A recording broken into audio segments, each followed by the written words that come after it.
kuyov tomon qiz bolani ginekologgacha olib boryapti, qizligini tekshirish maqsadida. To'ydan oldin qiz bolani yetaklab kelish u hamma ham qo'lidan kelmaydi. Kimdir sabr qiladi, kimdir sabr qila olmaydi va mana shu holatda hayotida deylik ikkita deymizmi, 3 ta, 4 ta erkaklar paydo bo'ladi. Yana operatsiya bo'lamanmi degan xavotirli bir holatda keladi. Sizni tajribangizda sizni hayajonlantirgan, sizni hayratda qoldirgan hikoyalaringiz bormi? Ko'p marta o'tkazilgan abortlar bu organizm uchun juda katta stress hisoblanadi. Mushukdan deymizmi, boshqa uy hayvonlaridan yuqadi va bepushtlikka sabab bo'lishi mumkin.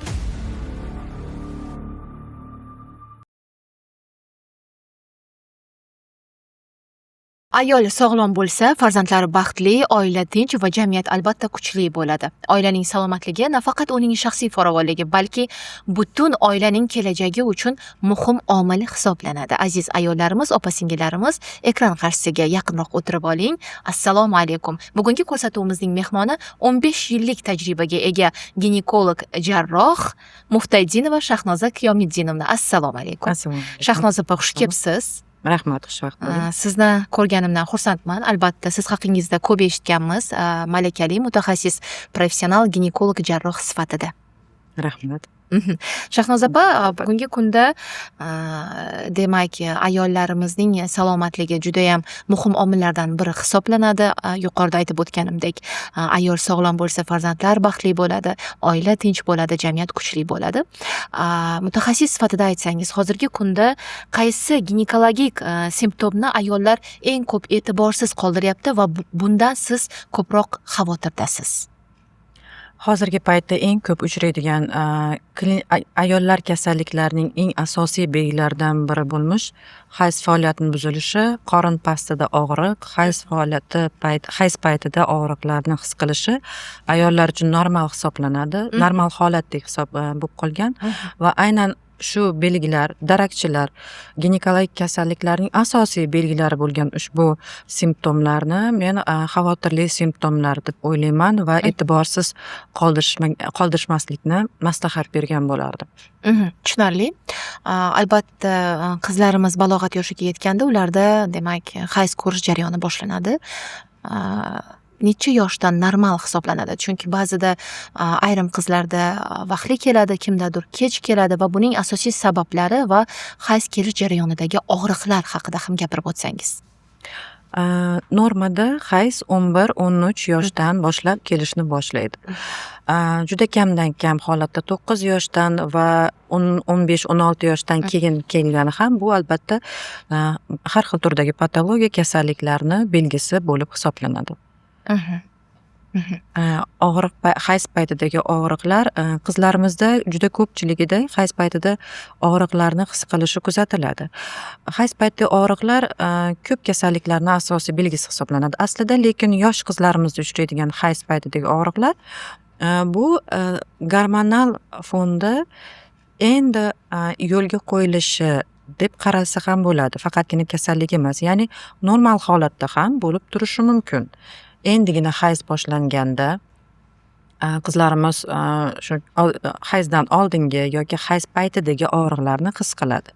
Lekin shunday kasalliklar borki, ayniqsa endometrioz deb ataluvchi yomon kasallik borki, buning eng asosiy belgisi hayz paytidagi og'riq hisoblanadi va aynan balog'at yoshiga yetish davrida, aynan jinsiy gormonlar ishlab chiqarilish paytida avj olishni boshlaydi va shuning uchun ham hayz paytida og'riqlar his qiladi. Yosh qizlarimizda biz yaqinda mana shogirdlar bilan tekshiruv o'tkazdik.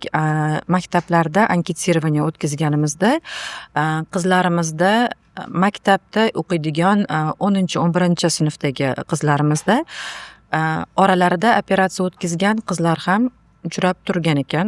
Shunaqa qizlarimiz ham uchradi va ana shunday qizlarimizni anamnezini yiqqanimizda operatsiya o'tkazgan dedingizmi? Qizlar operatsiya o'tkazgan. Qaysi? Kista olish. Qizlarda? Albatta, nima uchun yo'q? Yosh qizlarda kista bo'lishi mumkinmi? Juda ham bo'lishi mumkin. Aynan yosh qizlarda. Men to'g'risini aytganda yosh kattalarda ko'p eshitganman, lekin qizlarda eshitmaganman. Yo'q, aynan yosh qizlarda ham kista hosil bo'ladi va eng achinarli holat kistani yorilishi bilan ko'proq murojaat qiladi yosh qizlar tez yordamga va shunday holatlarda avvallari faqatgina kistani emas, tuxumdonni olishgacha ham shu darajada achinarli holatlar ham o'tkazilgan. Tuxumdon olgandan keyin farzand bo'lmaydi. Albatta bitta taraf tuxumdon olgandan keyin ikkinchi taraf tuxumdon qoladi, lekin tuxumdon ikkalasi ham bo'lgani yaxshi, chunki bu endigina hayotga qadam qo'yayotgan qizning albatta asosiy reproduktiv hayotda muhim rol o'ynaydigan organlardan bittasi. Ikkita bo'lgan a'zo bitta bo'lib qolishi albatta 50% ga ishlaydi shu a'zo degandek gap. Shuning uchun qizlarimizda avvallari juda ko'p uchrar edi. Yonimga kelgan katta yoshli ayollarimizda ham shu yoshligimda kistani yorilishi tufayli operatsiya o'tkazganman va operatsiya paytida kista yorilib qon ketishi to'xtamasligi tufayli tuxumdonni olib tashlash kabi achinarli holatlar uchraganini juda ko'p guvohi bo'lganman. Bular faqatgina yosh paytida emas, yosh o'tgandan keyin reproduktiv yoshida u yoki bu kasallik tufayli murojaat qilib kelishardi. Qorin pastidagi og'riq, sanchiqlar nimaning belgisi bo'lishi mumkin? Faqat hayz kelishdan tashqari. Hayzdan tashqari qorin pastidagi tosh sohasidagi og'riqlar ginekologik kasalliklarning asosiy belgisi hisoblanadi. Har qanday yallig'lanish bo'ladimi, jinsiy a'zolar yallig'lanish kasalliklari, u surunkali adniksit, endometritdan boshlab salpingofarit, barcha turdagi yallig'lanish kasalliklari bilan birgalikda mioma, kista, endometrioz va boshqa turdagi ginekologik kasalliklarning asosiy belgisi hisoblanadi. Siz faqat ginekolog emas, balki ginekolog jarrohsiz. Amaliyotingizda hozirgi kunda qaysi jarrohlik amaliyotlarini ko'p o'tkazyapsiz? Qaysi kasalliklar ko'p uchrayapti va buning asosiy sabablari nimada? Hozirgi paytda tendensiya albatta endometrioz kasalligiga bo'lyapti. Endometrioz va tuxumdon kistalari har doimgidek uchrab turibdi. Bundan tashqari ayollarimizda bepushtlik oqibatida bachadon naylarining yopilib qolish holatlari ham juda ham ko'p uchrayapti. Yopilib qolish sabablariga yallig'lanish kasalliklari bo'lishi mumkin. Avval o'tkazgan operatsiyalar, kesar kesish, tosh sohasidagi operatsiyalar kabi sabablar olib kelishi mumkin. Eng ko'p uchrayotgan operatsiyaga ko'rsatma bo'layotgan, albatta mioma ham o'z navbatida uchrab turibdi. Mioma, kista, endometrioz, bular endometrioz nima uchun oxirgi paytda ko'proq uchrayapti? Chunki уже diagnostika ancha yaxshi rivojlanyapti, diagnoz qo'yishimiz. Bundan tashqari laparoskopik usulda juda ko'pchilikka operatsiya o'tkazamiz. Bu esa endometriozga ko'proq tashxis qo'yishga, ya'ni aniqlashga imkoniyat yaratyapti. Shuning uchun balkim bu kasallikka uchrash holati ham ko'p bo'lyapti. Albatta oila qurgandan keyin, farzandli bo'lgandan keyin ayol ginekologlar ayollarning do'sti bo'lib qoladida hayoti davomida, chunki homiladorlik davrida va undan oldin, undan keyin, farzandli bo'lgandan keyin ham biz xohlaymizmi yo'qmi ginekologlar bilan demak maslahatlashishga majburmiz, ular bilan do'stlashamiz. Qaysi holatlarni biz ayollarning stress muammolarini stress bilan, charchoq bilan ya'ni bog'lashimiz mumkin? Simptomlarni. Umuman olganda har qanday belgini ayol kishi, menimcha inson stress bilan bog'laydi. Lekin shu o'rinda aytib o'tish kerakki, stressni, ya'ni asab buzilishi bu asosiy keltirib chiqaradigan sabab emas. Bu faqatgina ana shu kasallikka avj olishiga yoki klinik belgilarni yana ham kuchliroq namoyon bo'lishiga sabab bo'lishi mumkin. Bu asosiy bir sabab emas, lekin albatta. kasallikni rivojlantirishga xizmat qiladi. Stress va charchoq. Xuddi shunday. Jamiyatimizda ba'zi bir narsalarni eshitib qolamiz. Hozirgi kunda yosh oilalar turmush qurish jarayonida quda tomon, deylik, kuyov tomon qiz bolani ginekologgacha olib boryapti, qizligini tekshirish maqsadida. Nima uchun shu zamonga yetib keldik? Deylik, qizlarga nisbatan ishonch yo'qmi yoki qizlarimiz biroz hayotga yengil qarashyaptimi?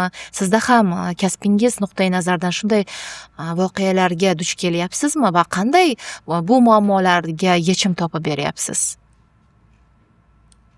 Qizlik to'g'risidagi temani ko'tarmasak bo'ladimi o'zi? Nega? Shu menga to'g'ri keladigan narsa emas bu. Men qizlik ko'rmayman ham, buni oldindan mani amaliyotimda juda kamdan kam holatda to'ydan oldin olib kelib tekshirishyapti. To'ydan keyin balkim bo'lib qoladi. Lekin to'ydan oldin olib kelib tekshirish bu shaxsan meni amaliyotimda unaqa ko'p uchramayapti. Mana shunaqa dorilar. Boshqa ginekolog hamkasblarim qanaqa amaliyotida uchrayapti bilmadimu, lekin balkim men bu narsani ko'rmaganim uchun, balkim men bu narsaga duch kelmagansiz. duch kelish emas, bu narsa meni ish faoliyatim profilimdan tashqaridagi narsa. Asosiy ish faoliyatim doirasidagi amalga oshiradigan ish turi emas. Shuning uchun balkim menga bunday murojaat bilan juda kam uchrashadi va to'ydan oldin qiz bolani yetaklab kelish bu hamma ham qo'lidan kelmaydi. Menimcha bunday holatlar juda kamdan kam uchraydi. To'ydan oldin qiz biligini tekshirish uchun olib kelish. Agar Demak, siz eshitmabsiz. eshitmabsiz emas, bu narsa juda kam uchraydi. Agar qiz bola tagli tugli demayman, yaxshi oilani farzandi bo'lsa, kuyov bola ham yaxshi bir oilani farzandi bo'lsa, Bunga hojat. bu narsaga umuman hojat yo'q. Qachon bu narsaga olib kelish mumkin? Qachonki agar qiz va yigit o'zaro muhabbat ila bir shu ota-onasiga qarshi ravishda turmush qurishmoqchi bo'lgandami, bu narsa juda ham kamdan kam, shuning uchun ko'proq tarbiyaviy ahamiyatga ega bo'lgan narsa deb hisoblayman. Yaxshi, qabul qildim. Shahnoz opa, ayollar o'zini sog'lom his qiladi va kamdan kam doktorlarga ko'rinishadi, ko'riklardan o'tishadi. Ayol o'zini sog'lom his qilsa ham unda jiddiy ginekologik kasalliklar paydo bo'lishi mumkinmi? Ya'ni bilinmas holatda. Ko'p ginekolog kasalliklar klinik belgilarsiz kechadi, afsuski. Misol uchun mioma. Miomani 3 xil turdagi joylashuvi bo'ladi. Ikkita turdagi, ya'ni devorida o'sgan yoki qorin bo'shlig'iga o'sgan subseroz turlari bo'ladi, endi tibbiyot terminlaridan ishlatilgan holda. Bu ikkala turda ayol umuman sezmaydi. Va bexosdan o'zi tekshiruvda menda mioma bo'lishi mumkin, menda mioma yo'q edi degan narsa hattoki bo'lishi mumkin. Hayz faoliyati buzilmasligi mumkin. Og'riq his qilmasligi mumkin. Umuman aytganda hech qanday klinik belgi kuzatilmasligi mumkin. Shunda ayol o'zini sog'lom his qiladi va natijada yillar davomida ushbu hosilani yana ham kattalashib o'sishiga olib keladi va keyingi operatsiyasiz ilojisi yo'q bo'lgan paytdagina murojaat qiladi va operatsiya jarrohlik yo'li bilan davolanadi. Shuning uchun simptom bormi, klinik belgi bormi, ayol o'zini sog'lom his qilyaptimi, yilda har 6 oyda, 1 yilda 1 marta ginekologik ko'ruvdan o'tib turishni tavsiya qilaman. Umuman bizni agar mentalitetdan oladigan bo'lsak, men mana chet elda ko'p davlatlarda malaka oshirganman, uzoq muddatli malakalar oshirganman. O'sha yerda ko'rganmanki, ayollar muntazam o'zini sog'lig'i ustida qayg'urishadi. Ularga oila ishdan ko'ra o'zini sog'lig'ini birinchi o'ringa qo'yadi. Bizni o'zbek ayollarimiz kamdan kam holatlarda klinik belgilarsiz yuradi. Ular ko'pi naborot kasallik avj olsa ham, klinik belgi bo'lsa ham, hozir mani ish qilib olay, hozir mani to'yimni o'tkazib olay yoki mani farzandimni maktabga joylab olay deydi. Shu tariqa ular klinik belgi bo'lsa ham afsuski kech murojaat qiladi. Albatta bu juda ham achinarli holat. Agar ayollar uzoq yillardan beri ginekologik ko'riklardan o'tmagan bo'lsa, Duselda, ya'ni Dusel klinikasida ishni tekshiruvni nimadan boshlagan ma'qul? Ginekologik ko'rikdan albatta. Va biz ko'ruv o'tkazganimizdan so'ng kerakli tahlillarni, kerakli tekshiruv, instrumental tekshiruvlarga yo'llanma berishimiz mumkin. Tushunarli. Bir ayol kishida kista aniqlansa, u nimadan qo'rqmasligi kerak? Avvalambor. Chunki baribir har bir ayol, har bir insonda sizda jiddiy kasallik bor ekan deganda vahima paydo bo'ladi.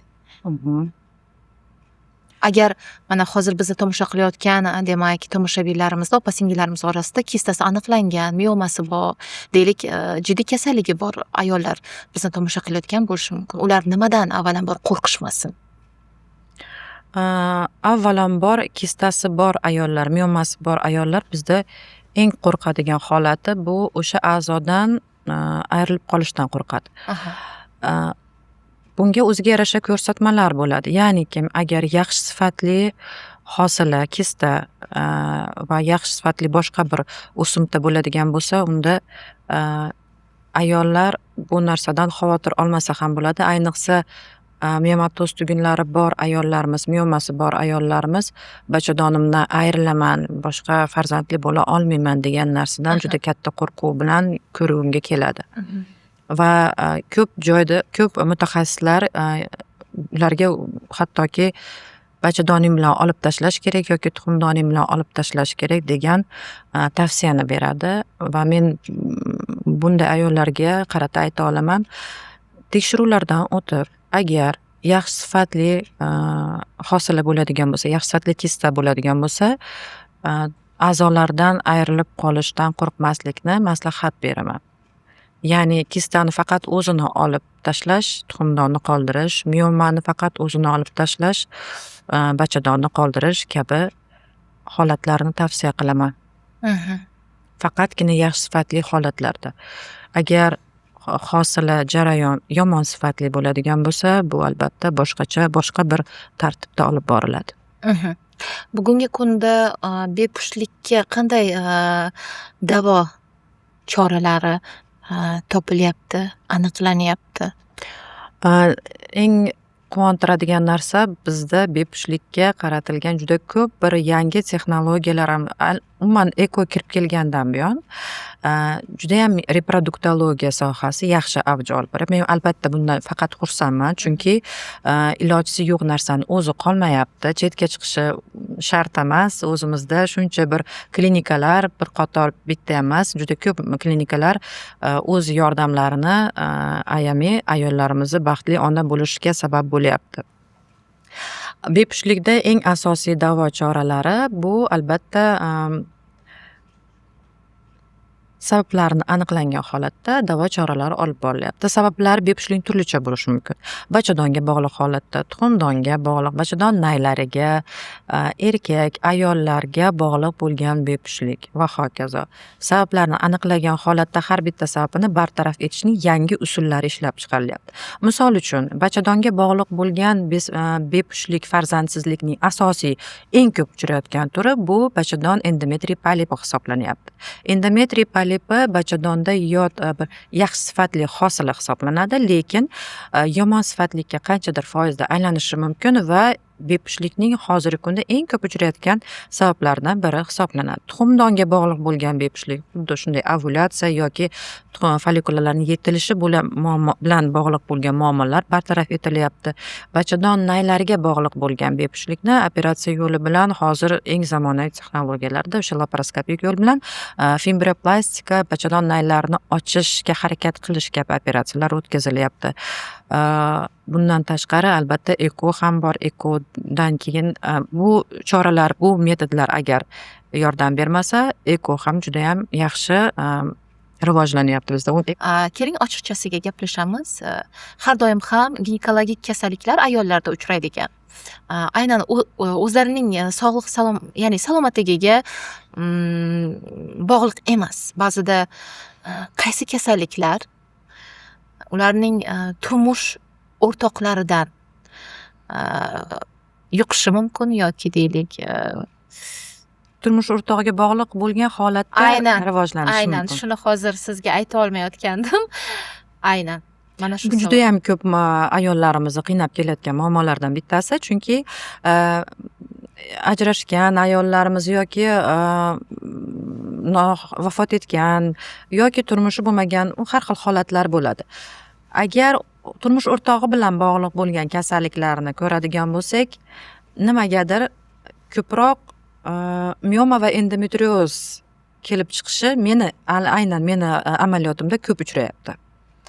Aytish mumkinki, miyoma bu estrogenga, hozir to'g'ri progesteronga ham bog'liq bo'lgan, lekin gormonozavism, ya'ni gormonga bog'liq bo'lgan kasallik qanday qilib eri yo'q ayollarda uchrashi mumkin?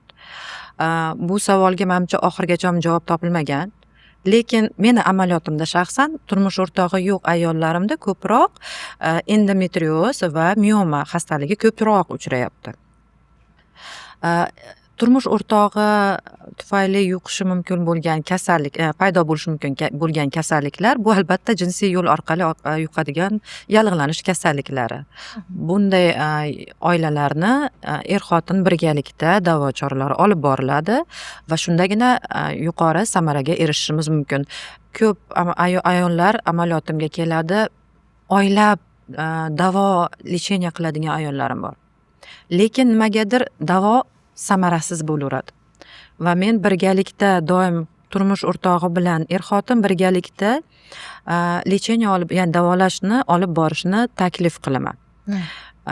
Chet el malakasida ham xuddi shunday amaliyot bor, ya'ni kim partnyor deyiladi. Ular er demaydi, chunki bizda mentalitet faqat er. U yerda partnyor bilan birgalikda olib boriladi har qanday yallig'lanish yuqumli kasalliklarni. Ajrim haqida gapirdingiz. Haqiqatdan ham bugungi kunda ajrimlar ko'p. Deylik, bu sabab deya olmaymiz. Hammada turlicha sabablar bor. Va ajrashgan ayollar o'zini baxti kelgungacha, baxtini kutgungacha albatta orada yillar o'tadi, vaqt o'tadi. Kimdir sabr qiladi, kimdir sabr qila olmaydi va mana shu holatda hayotida deylik, 2 ta deymizmi, 3 ta, 4 ta erkaklar paydo bo'ladi va jinsiy hayot o'zgaradi va mana shu holatda har qanday kasalliklar paydo bo'ladi. Ruhiy holatida ham deymizmi va ginekologik holatda ham deymizmi. Shuning uchun ajrashgan ayollarga qanday maslahat bera olasiz? Ayol sifatida va ginekolog jarroh sifatida. Ajrashgan ayollarga faqatgina eng asosiy maslahatim berishim mumkin. Bu har 6 oyda tibbiy ko'rikdan o'tib turish, ginekologik tibbiy ko'rikdan o'tib turish. Ayolda simptom bo'ladimi, belgi bo'ladimi, biror bir bezovtagarchilik bo'ladimi, albatta ginekologik ko'ruvdan o'tib turish kerak. Ayollarga shuni maslahat beraman, albatta psixologlar bilan birgalikda ishlash, hayotda yana endi meni sohamdan tashqari albatta o'z jamiyatda o'z o'rnini topib, o'zi yoqtirgan mashg'ulot bilan shug'ullanib, o'zi yoqtirgan kasbda faoliyat yuritsa, ya'ni stress holati kamroq bo'ladigan bo'lsa, men o'ylaymanki, ginekologik kasalliklarning uchrash chastotasi ham kamayadi. Tushunarli. Endometriozga to'xtalsak, endometriozni har doim ham operatsiya qilish kerakmi? Endometriozni davolash o'zi faqat operatsiya emas. Endometrioz gormonal va xirurgik. Umuman olganda endometriozga hozirgi kunda davo yo'q. Davo yo'q. Faqatgina simptomlarini pasaytirib turish uchun biz gormonal va xirurgik yo'llarni taklif qilib ko'ramiz. Afsuski, gormonal terapiyadan keyin, operatsiyadan keyin yana uni qaytalanishini, ya'ni protivoretsivniy terapiya deymiz, qaytalanishini oldini oluvchi gormonal terapiyadan keyin ham endometriozni yana uchrashi juda ham yuqori foizni tashkil etadi. Shuning uchun endometriozni afsuski hozirgi kunda mutlaqo davo chorasi yo'q. Buni aniq statistik ma'lumotlar, aniq fakt, ya'ni tajribangizdan kelib chiqqan holda aniq ayta olasiz? Yo'q, bu meni tajribam emas, bu butun dunyo tajribasida demak davo yo'q. Yagona davosi endometriozni yo'q. Gormonal terapiya faqatgina simptomlarni, qaysiki og'riqni, asosan og'riq simptomini pasaytirib turadi, ya'ni korreksiya qilib turadi. Xirurgik davo esa gormonal terapiya foyda bermaganda yoki bepushtlik kuzatilganda yoki o'sha endometrioz tuxumdonlarida joylashib endometriozli kista deymiz, endometriozli kista hosil qilganda xirurgik davolashni biz tavsiya qilamiz. Afsuski, kista, ayniqsa endometrioidni kistani olganimizdan keyin shunday holatlar kelganki, 6 oydan keyin qayta kista hosil bo'lib oldimizga yana qayta murojaat qilib kelgan. Faqat biz emas, boshqa mutaxassislar operatsiya qilgandan so'ng ham endometrioz qaytalanish foizi 55-60% gacha uchrab turadi. Shuning uchun biz operatsiyadan so'ng albatta gormonal terapiyani tavsiya qilamiz, lekin shunda ham ayollarimiz, endometrioz kistasi bilan kelgan ayollarimiz yana qayta kista hosil bo'libdi, yana operatsiya bo'lamanmi degan xavotirli bir holatda keladi.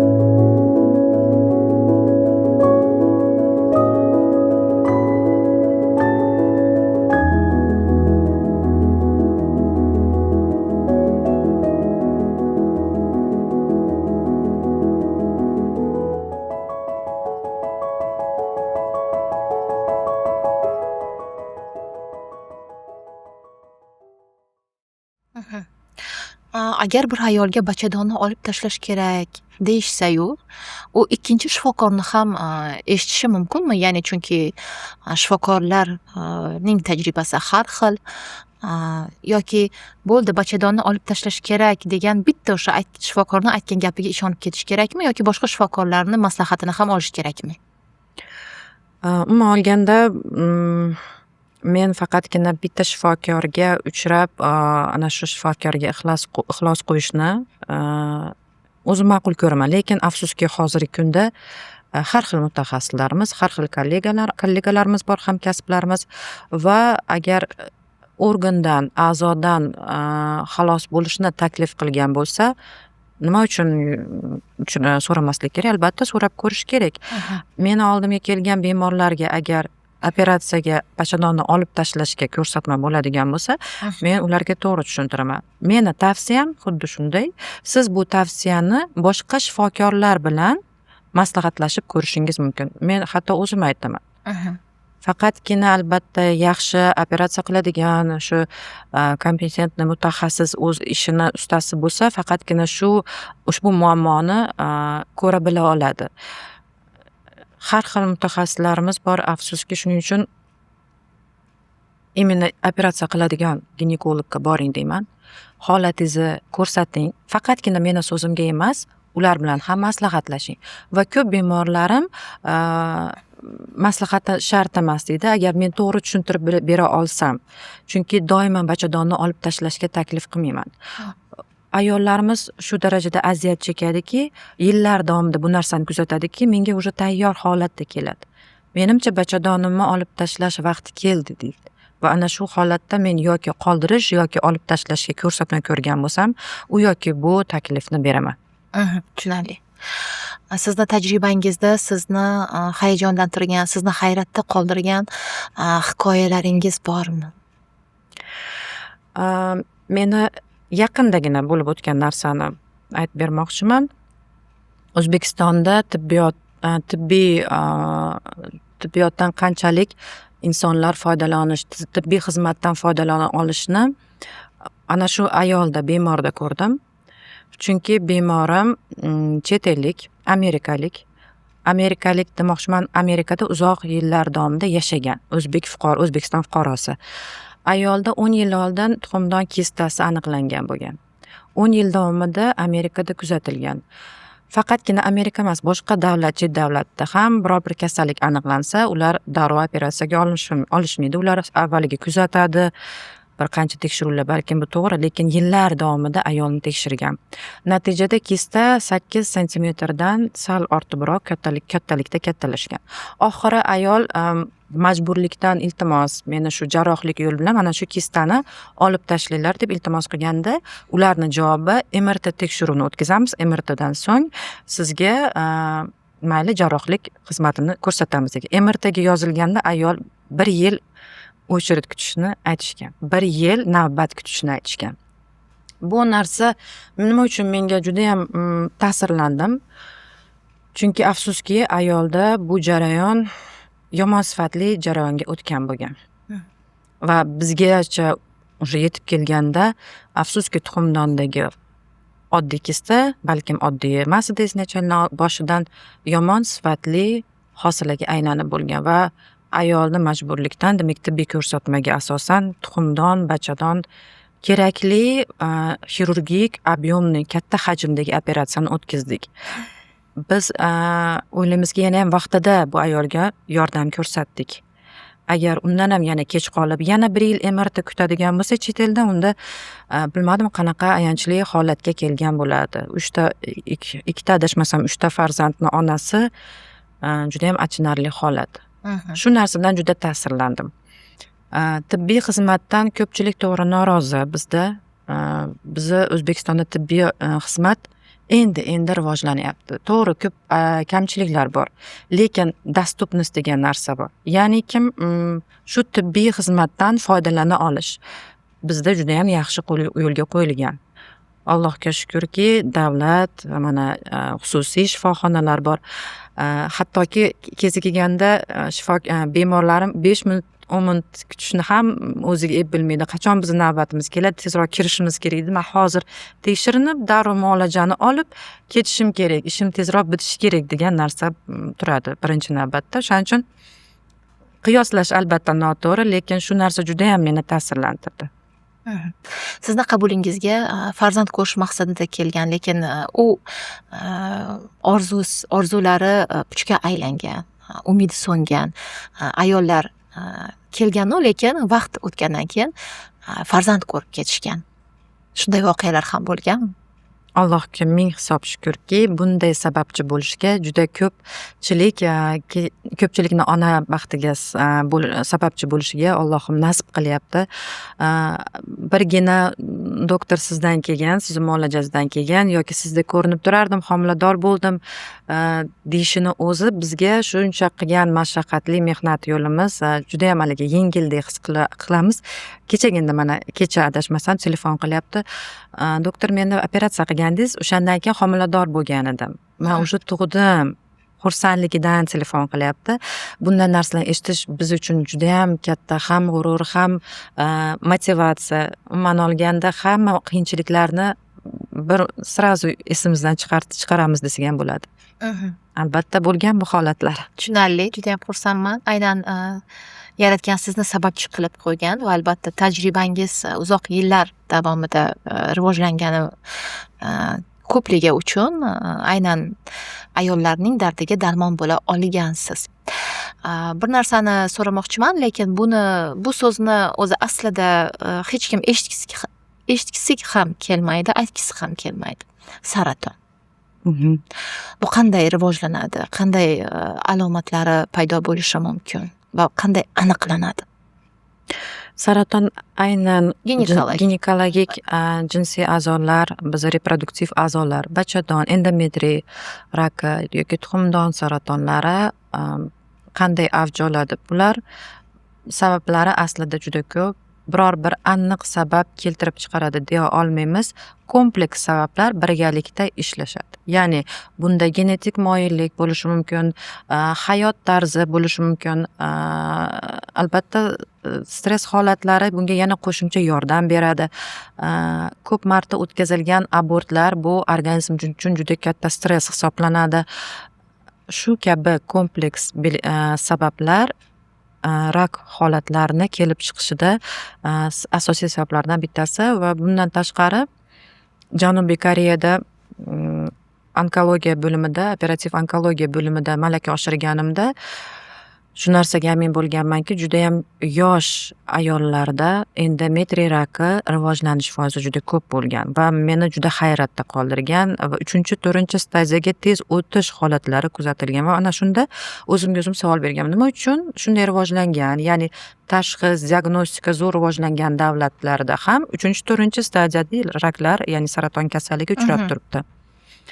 Balkim bu hozirgi shahar urbanizatsiyadir. Balkim boshqa bir ovqatlanishimizda, hayot tarzimizda, o'sha biz aytayotgan har xil nurlanishlar ta'sirida. Men buni aniq ayta olmayman. Lekin rivojlangan davlatda ham xuddi shunday holatni ko'rib aytishim mumkinki, bu narsani boshqarish juda qiyin. Saraton kasalligini boshqarish qiyin.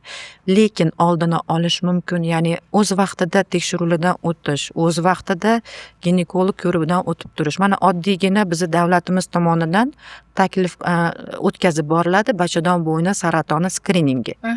Bepul, mutlaqo bepul poliklinikalarda ayollarda surtmasidan olib tekshiriladi. Shubhali narsa aniqlasa ayolga xabardor beradi. Senda qanaqadir shubhali belgi bor deb. Shu kabi tekshiruv usullari, skrininglar ko'paysa va har qanday holatda rak holati emasmi yoki rak oldi holatini oldini olgan holatda biz ish harakat tutsak, har bitta tibbiy xodim, unda albatta saraton kasalliklarini kamayishi birmuncha meni fikrimcha kamayishiga erishgan bo'lamiz. Ayolning joni 40 ta deyishadi. Ya'ni biz har qanday og'riqlarga ham chidayveramiz, vaqtni o'tkazib yuboramiz. Ayollarda aynan ginekologiyaga bog'liq qaysi og'riqlarga chidab o'tirish mumkin emas, darhol vrachga, ya'ni mutaxassisga murojaat qilish kerak.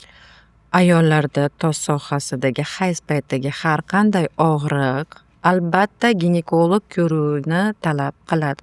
Hech qachon balkim o'tib ketar, balkim biror bir siz aytgandek stressni oqibati yoki bir charchoqni oqibati bo'lishi mumkin yoki mana dorini o'zi tavsiyasiga ko'ra ichib ko'ray, balkim yaxshi bo'lib qolsam yoki yana bir yumushlarni bajarib bo'lay, keyin uchrayman ginekologga deb aytishi ana shu kasallikni birinchi belgisi bo'lgan og'riqni prosta o'tkazib yuborish va mana shu kasallikni davolashga bizga qiyinchilik tug'dirishiga olib kelishi mumkin. O'z vaqtida qilingan murojaat bizga ham albatta yordam bo'ladi. Kasallikni aniqlab davo o'tkazishimizga. Tushunarli. Ba'zida biz ahamiyat bermaydigan jarayonlar bor, ya'ni juda ko'pchilik uy hayvonlarini boqadi. Afsuski, ayollarga uy hayvonlaridan ham yuqadigan kasalliklar bor, deylik taksoplazma, ya'ni mushukdan deymizmi, boshqa uy hayvonlaridan yuqadi va bepushtlikka sabab bo'lishi mumkin. Mana shu haqida ozgina to'xtalib o'tsangiz. Taksoplazmoz bu to'rch infeksiyasi degani o'sha taksoplazmoz, xlamidiya, azis, sitomegalovirus va gerpes deb ataluvchi shunday bir kompleks virusli infeksion kasallikni bitta virus keltirib chiqaruvchi sababi ko'proq albatta uy hayvonlarida ko'proq mushuklardan yuqadi. Ba'zida ko'proq meni oldimga murojaat qilib keladigan ayollarda ko'pida yaxshi pishirilmagan go'shtlardan ham yuqish holatlari juda ko'p uchrab turadi. Demak, oziq-ovqat mahsulotlaridan. Aynan go'sht mahsulotlari ko'p kelinchaklarimiz aytadi, o'smay qolgan homila bilan keladigan bo'lsa yoki qayta homila tushishi yo bepushtlik bilan, farzandsizlik bilan murojaat qilib kelganda, doktor, men juda ham qiyma yeyishni, xom go'sht yeyishni yaxshi ko'raman dedi. Va ana shu holatda sizga umuman qat'iy mumkin emas deyman. Bundan buyog'iga xom go'sht yeyish, qiymani tatib ko'rish, pishmagan steyklarni yeb doimiy iste'mol qilish, uy hayvonlari bilan doimiy kontaktda bo'lish, uy hayvonlar ko'proq shu mushuklardan yuqadi. Hozir shularni tavsiya qilaman. Xom go'sht yemaslik, lekin Xorazmda milliy taom bor, ijjon, xom go'sht yeyishadi. Juda ko'p ayollar, lekin kimdadir bu muammo paydo bo'ladi, kimdadir paydo bo'lmaydi-da. Hozir mana sizni fikringizdan kelib chiqqan holda aytyapman, xom go'sht masalasida. Bu narsa immunitetga juda katta bog'liq. Kimdir immuniteti yaxshi bo'ladi, bu narsaga immun tizimi yaxshi ishlaydi, kurashadi. Kimdadir immun tizimi pastroq ishlaydi. Nima uchun umuman to'rch infeksiya aynan ko'proq ayollarda, ko'proq homilador ayollarda asorat keltirib chiqaradi. Nima uchun? Chunki homilador ayollarda immunitet pasayadi. Ayniqsa boshlang'ich period, birinchi trimestrda homilaga nisbatan yot narsa deb qaralmasligi uchun Alloh taolo shuni yaratganki, ayoli organizmi maksimal immunitet pasayadi. Va ana shu homilani yot emas, o'ziniki deb hisoblab olguncha immunitet uxlab pastroq bo'ladi.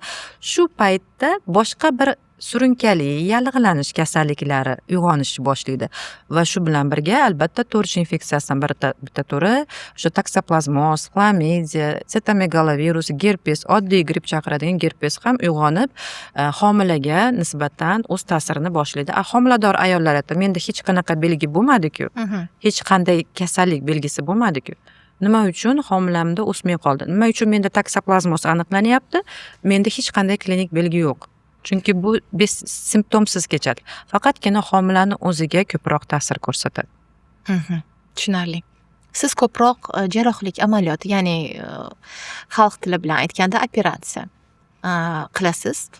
Hozirgi kunda qanday tibbiyotda aynan mana shu sohada yangiliklar deymizmi? Bor.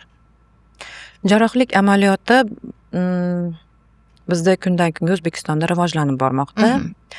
Men o'z jarrohlik naviklarimni, ya'ni jarrohlik qilish usullarimni chet davlatida ko'proq shu Moskva, Rossiyaning Moskva shahrida o'rganib kelganman. Aspiranturada o'rganish davomida laparoskopik usulda kam invazivli, ya'ni qorin oldingi devori kesilmasdan, katta kesmasdan kichik kesmalar orqali 1,5-2 santimetrlik kichik teshiklar orqali har qanday turdagi ginekologik operatsiyalarni o'tkazish bo'yicha malaka oshirganman va hozirgi kunda ham xuddi shunday amaliyotni bajaraman, ya'ni laparoskopik.